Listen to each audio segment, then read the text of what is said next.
This is the last lecture of this course.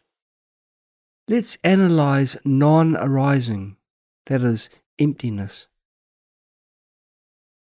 If a momentary phenomenon has arisen, it definitely won't go beyond the four possibilities: arising from itself, from another, from both self and other, and without a cause. In the following, let's refute these four types of arising based on a moment.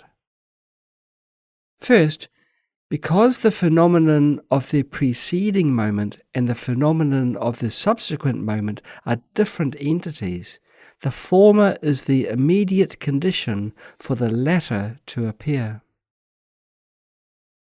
The phenomenon of the subsequent moment is not born from the phenomenon of the preceding moment. It doesn't arise from itself either. Hence, it's not self-caused. Secondly, the phenomenon of the preceding moment disappears before the phenomenon of the subsequent moment appears. Since two moments can't exist at the same time, the phenomenon of the preceding moment has already disappeared. It can't give rise to the phenomenon of the subsequent moment. Hence, it's not other-caused. Thirdly, since it's neither self-caused nor other-caused, it's not caused by both either. Fourthly, this moment arises dependently on causes and conditions, so it doesn't arise without a cause. Therefore, based on the current moment, we can conclude that all conditioned things are non-arising. All conditioned things are dependent arising and empty in nature. In other words, in the current moment, things that arise from causes and conditions are devoid of self-nature. The so-called self-nature is an inherent, singular, dominant, and permanent nature. From a philosophical perspective, all conditioned things are like illusions. They just appear, but lack self-nature. This is the difference between Mahayana and Theravada.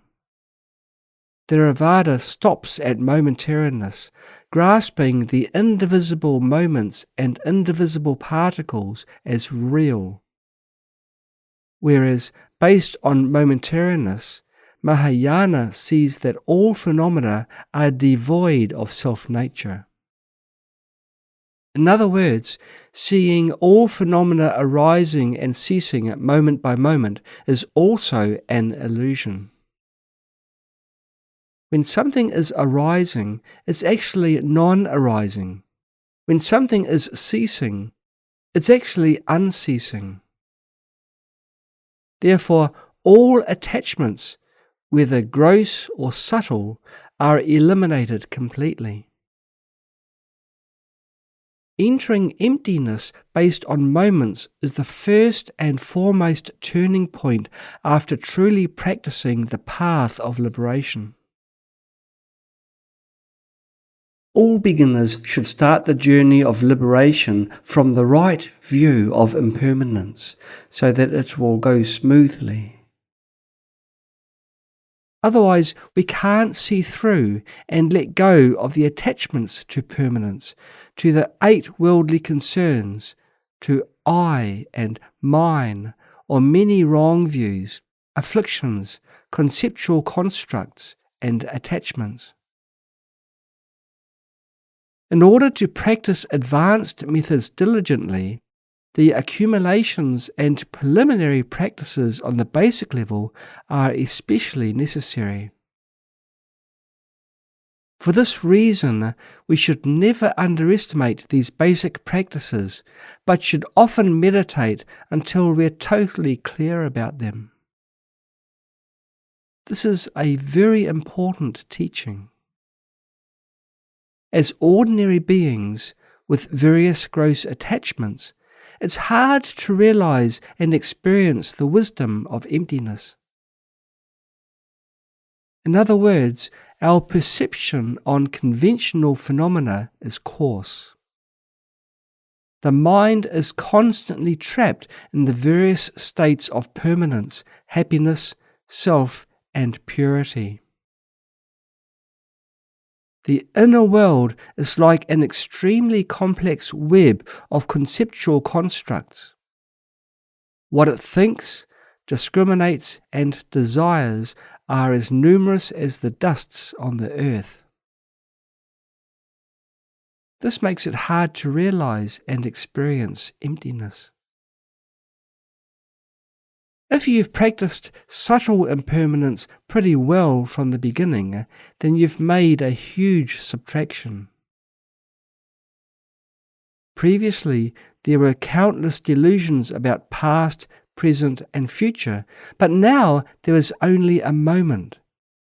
You only need to make a choice in this moment, so it's very easy.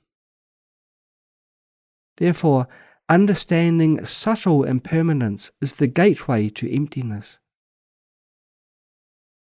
From the momentary impermanence of the body, mind, and world, as well as all things, we know that all conditioned phenomena are devoid of a permanent self-nature.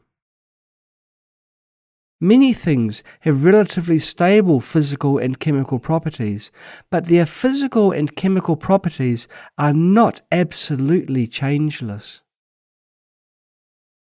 For example, the genes of plant seeds or animal sperm or eggs, although relatively stable, can also mutate.